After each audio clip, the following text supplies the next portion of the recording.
Joining me now is also Darwin Friend. Now, he's a policy analyst for the Taxpayers Alliance and was the Chancellor's... was the Chancellor right to offer this kind of package of support to households? I mean, Lisa Nandy and those on the Labour Party were saying, yes, this should have been done anyway, but they would have potentially initiated something like sort of a retrofit of homes as well, and insulation. What do you think?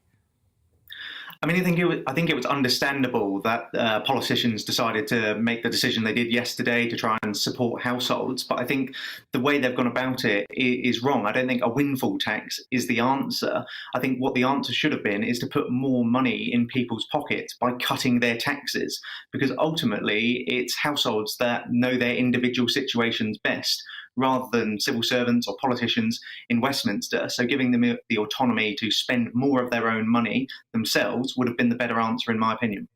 Well, that's great if you've got the money. But what about people who haven't got money? Because obviously the windfall tax was supposed to ideally support those on lower incomes, pensioners who are seeing cost of living rising, inflation, so their pension is delivering them less as the money is sort of decreasing in value.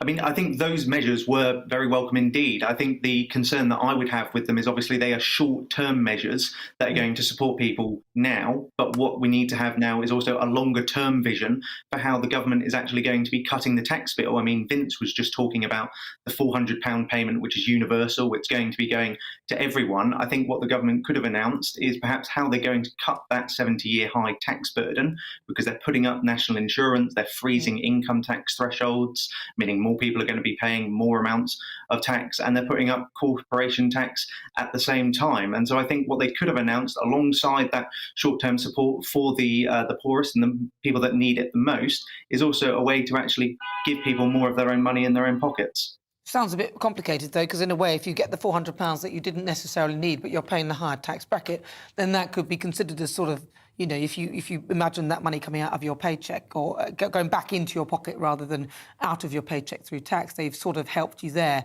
And it's probably less administrative as well in terms of that. Now, this problem is also caused partly by the government as a result of the lockdowns, which were extended, and also the fact that there are high levels of quantitative easing.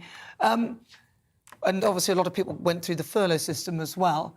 If you could have designed this package, what would you have done differently? You said that the windfall tax you think is not a good idea. What would you have done?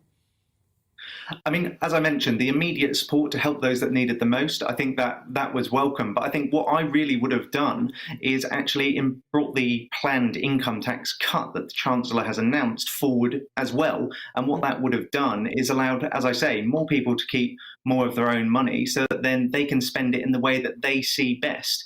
And what they could have also done is, rather than keep it at a 1p rate tax cut for income tax, they could have doubled it to 2p and implemented it now, which would not only have given people more money, but calculations that we've done have shown that that's going to see the economy then grow by almost £20 billion more in the long term. And so I think if they'd set out a long-term strategy alongside the short-term support, then that would have been one way to improve what they announced yesterday.